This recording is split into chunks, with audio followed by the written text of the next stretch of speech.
네. 이번 주를 굉장히 달군, 앞으로도 이 사안은 계속 이어질 것 같긴 한데요. 이 북한 원전 추진 관련된 문건, 이 논란이 계속 이어지고 있습니다. 월성 1호기 경제성 조작 의혹 사건을 수사하던 중에 북한 원전을 추진한다, 이런 관련된 문건이 산업부 공무원의 컴퓨터에서 발견이 됐습니다. 자, 이 진실 게임이 이어지고 있는 상황이라서 너무 단정적인 표현은 저희가 좀 지양하도록 하겠습니다.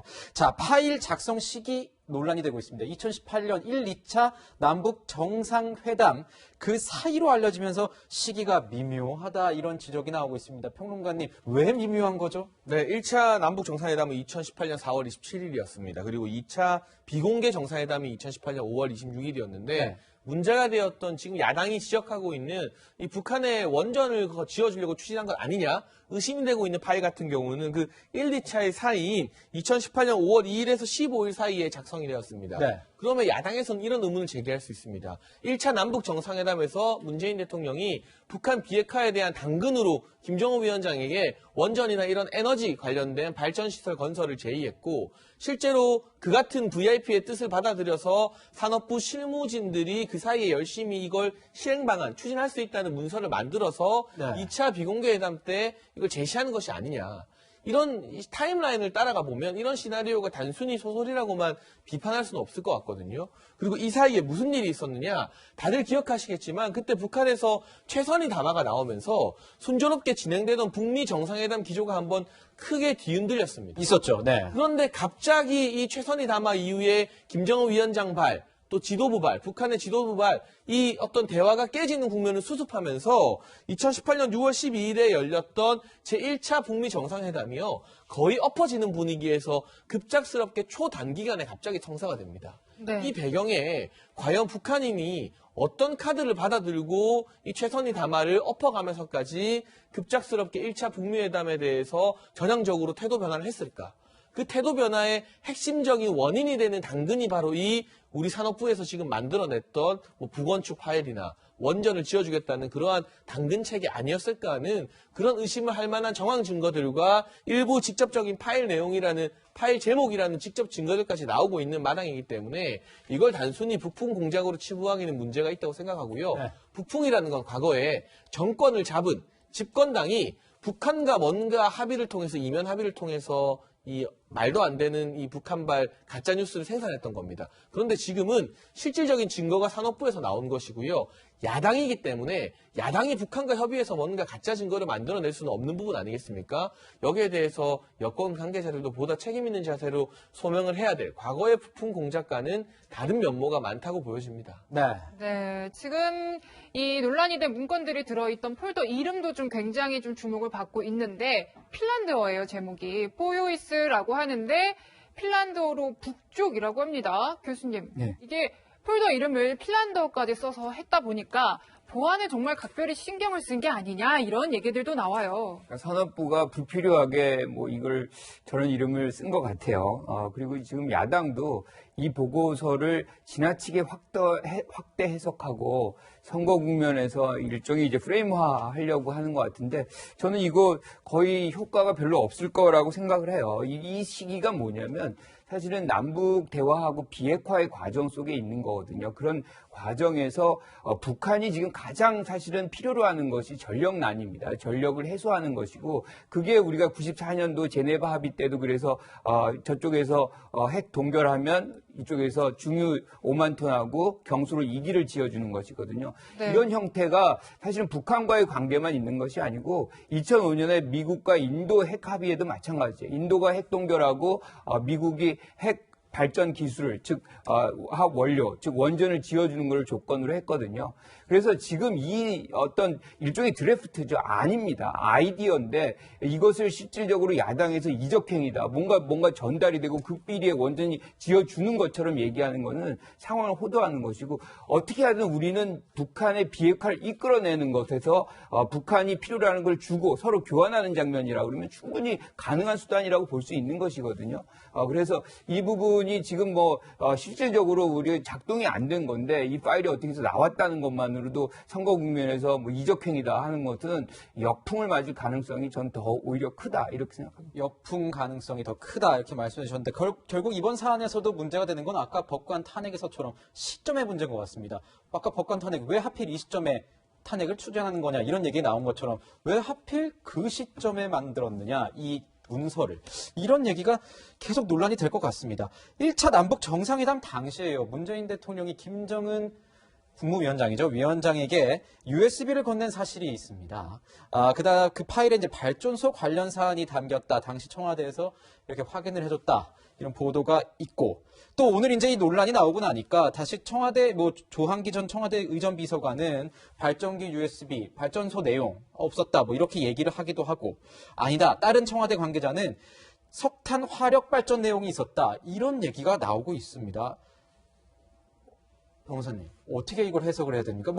USB는 준 건 맞는데, 이 안에 뭐가 담겼는지는 이거 수사를 해야 되는 내용입니까? 아니면 저희가 이거는 정책적 사안이니까 넘어가야 되는 겁니까? 아니, 그건 뭐 수사 대상도 아니고. 수사 대상은 아닌 거죠? 이게? 아니, 그 USB 북한 가서 가져올 거예요. 뭐인지 어떻게 알아요? 수사 대상도 아니고 수사할 수도 없는 거고. 대통령의 통치회기 차원에서 북한의 김정은 위원장하고 비핵화에 대해서 뭘 해주겠다. 이건 자체는 저는 수사 대상 아니라고 봅니다. 네. 그리고 지금 수사에도 지금 청와대 관계자 말들이 다 다른데 우리가 뭐가 맞는지는 알 수는 없는 건데. 근데 어찌됐건 간에 1차, 2차 남북정상 사이에 이제 그 문건을 만들었다는 데서 과연 북한과의 어떤 거래 조건으로 들어갈 수 있는 거 아니냐라는 의혹은 가질 수 있는 거죠. 저는 이런 궁금증이 들었어요. 만약에 노무현 정부 때 이거를 이렇게 북한의 비핵화 대가로 만약에 원전 지어준다고 그랬으면 당시 야당의 한나라당에서 이렇게 길길이 날뛰었을까? 저는 아닐 거라고 봅니다. 상황이 좀 다르다는 거죠. 그러니까 상황이 다른 거예요? 왜냐면 상식적으로 보시면은 북한 이게 전력이 부족하니까 예전에 1차 제네바 핵합의 때 경수로 지어졌잖아요. 경수로도 크게 말하면 원전이라고요. 네. 그럼 당연히 북도 전력이 부족하니까 비핵화하는 대가로 당연히 뭔가를 해줘야 됩니다. 지금 당장은 그 경제 제재 때문에 그게 안 되는 건데 어쨌든 이게 만약 진짜 북한이 비핵화한다고 그러면 무슨 원전도 지어줄 수도 있고 미국과의 동의 아래 뭔가는 진행이 될 거예요. 그러니까 청와대나 관련 부처 아이디어처럼 뭐든지 검토할 수 있습니다. 북핵, 원자력 발전 검토하는 것도 검토할 수 있고 또 북한과의 하다못해 비핵화 안 되면 북폭격하는 것도 검토할 수 있고 아이디어처럼 다 검토할 수 있어요. 근데 문제는 두 가지. 원전 안 한다면서요, 우리나라에서. 안전하지 않다면서요. 북한에 지어서 터지면 그걸 안전합니까? 그거 아니잖아요. 여기에 모순이 있다. 비경제적이라면서요. 태양광이 더 경제적이라면서요. 그러면 북한은 태양광 패널 깔아줘도 왜 원전을 하냐는 거죠. 그러니까 대통령의 정책과 일관성이 없어요, 이게. 뭐가 맞는 거냐.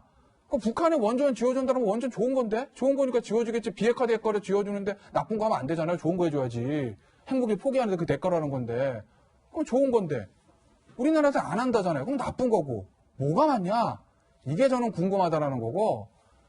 산자부에서 왜 줬을까, 이걸? 범죄도 아닌데. 그렇지 않습니까? 왜 이름을 굳이 뽀요이슨가 하는 저희들한테 핀란드어까지 가르쳐주면서 그 핀란드어까지 찾아가지고 파일 그렇게 한다고 왜 지었을까? 이 두 개가 궁금하다. 이게 본질이고 야당의 주장 이적행위라는 표현 그 다음에 청와대에서의 북풍 공작이라는 표현은 양측 다 표현이 너무 좀 자극적이다. 네. 조금 표현은 야당도 마찬가지고 청와대도 마찬가지고 순환시킬 필요가 있다. 이렇게 봅니다. 변호사님의 말씀에 제가 또 딴지를 조금 걸어야 될 것 같은데 거세요. 죄송합니다. 제가 매주 이런 것 같아서 거절은 시청자 여러분께서 불편하신 분들도 있는데 짚고 넘어가야 되니까 이거는 말씀해 주신 게 전제 사항은 문재인 정부에서 이 문건을 만들었다. 그것이 전제가 돼야지만 변호사님께서 말씀하신 게 문건은 있는 거잖아요. 그 이후에 이제 원자력이 담겨 있는지 없는지 아직 내용을 모르기 때문에 USB에 담겨있는지 저는 모르고 네네. 어쨌든 산자부의 검토 문건이 있는 거는 맞는 거니까 네. 그게 전제로 말씀드린 거예요. 청와대에서는 아니라고 얘기하고 있기 때문에 앞으로 상황을 조금 더 지켜보고 난 이후에 변호사님과 다시 이 얘기를 나눠볼 수 있었으면 좋겠습니다. 네, 지금 관련 의혹이 일파만파 퍼지면서 아까 또 분석을 할 때도 얘기가 나왔지만 김종희 위원장은 이적행위다 이런 거센 비판까지 했는데요. 이에 대해서 청와대는 법적 대응을 얘기하고 있습니다. 목소리 준비되어 있습니다. 김종인 국민의힘 비상대책위원장이 우리 정부가 북한에 극비리의 원전을 지어주려 했다고 주장했습니다. 이적행위라는 표현까지 썼습니다. 터무니없는 주장입니다. 야당 대표의 입에서 나온 말이라고는 도저히 믿겨지지 않는 혹세무민하는 발언입니다. 정부는 법적 조치를 포함해 강력히 대응할 것입니다. 네, 뭐 야당 대표의 어떤 발언에 대해서 청와대가 이렇게 강하게 반응하는 거는 별로 본 적은 없는 것 같은데요, 평론가님. 사실 최근 들어서 우리 정치에서 보여지는 특징이 정치적인 문제를 자꾸 너무 많이 서초동으로 가져간다. 그러니까 법원으로 가져가는 것 같아요. 너무 사법부의 판단을 다 받으려고 하는 거예요. 네, 그러다 보니까 오히려 역설적으로 검찰의 권한이나 법원의 권한이 지나치게 커지는 것은 아닌가. 이 정치적인 이 역할을 검찰과 법원에게 주고 있는 당사자가 바로 우리 정치권이라는 생각이 좀 들고요. 네. 청와대가 강민석 대변인 저는 부임한 이후로 이렇게 강경하게 야당 대표를 향해서 법적 조치하겠다고 말하는 건 처음 봅니다. 네. 대통령의 의중이냐고 기자들이 묻자 청와대 공식 입장이니까 당연히 대통령의 뜻이라고 봐야 한다. 이런 답변도 있었다고 합니다. 문재인 대통령 같은 경우는 지난 2012년 대선에서 패배하고 본인이 쓴 이 책 내용 중에 내가 종북 프레임에 제대로 대응하지 못했다. 그래서 2012년 대선에서 진 것 같다라는 글을 남깁니다.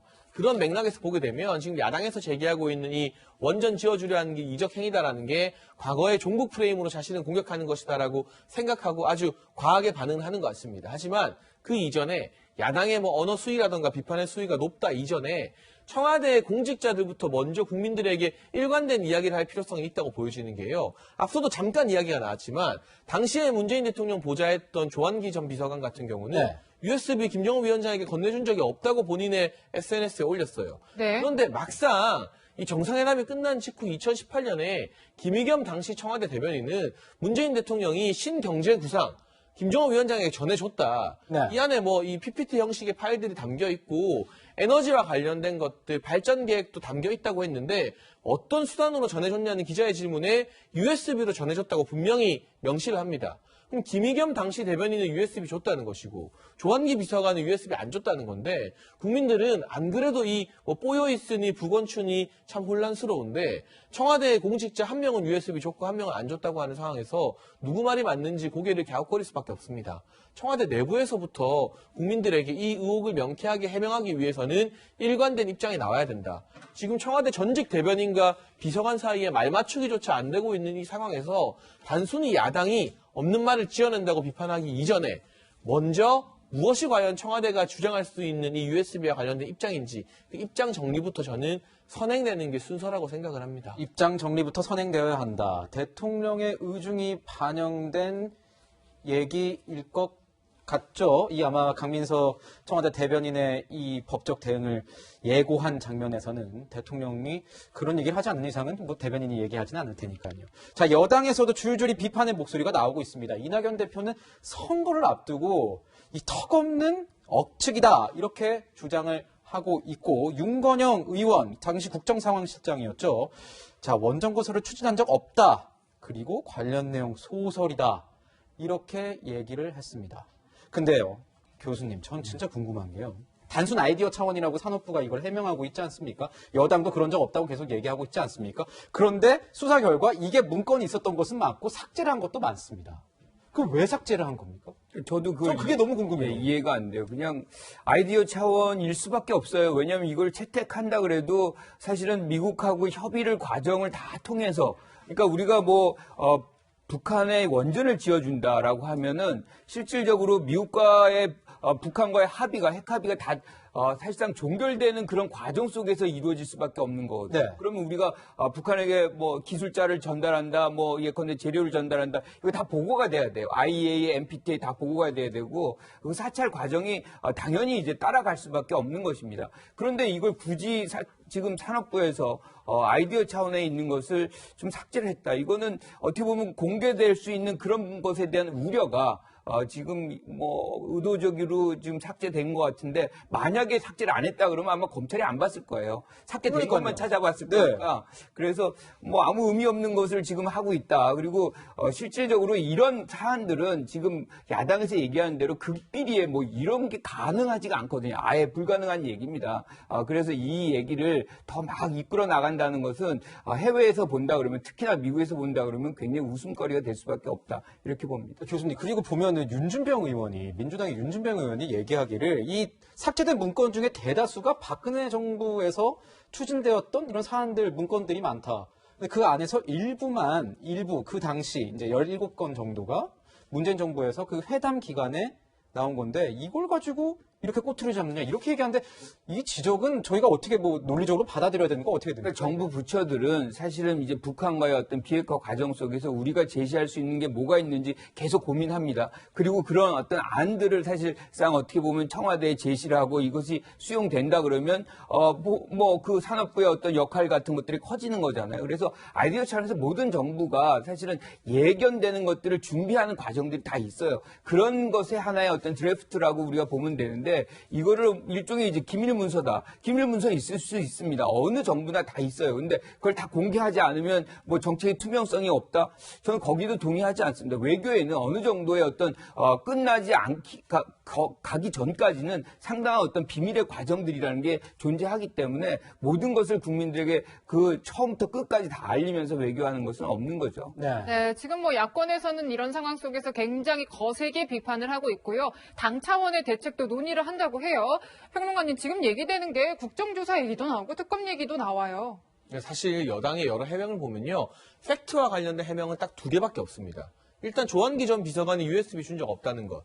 그런데 그 팩트는 제가 아까 말씀드린 것처럼 김의겸 전 청와대 대변인은 USB 줬다고 말했기 때문에 청와대 내부나 공직자, 이 여권의 고위공직자 내부에서 교통정리가 필요한 팩트이고요. 나머지는 윤건영 의원이 말한 부분. 산업부에서 만들었을 수는 있겠지만 이게 실제로 정부 차원에서 추진했던 건 아니다라는 점. 네. 그런데 여기에 대해서는 우리가 공무원들의 속성을 보게 되면요. 정말 위험한 일 잘 안 하려고 합니다.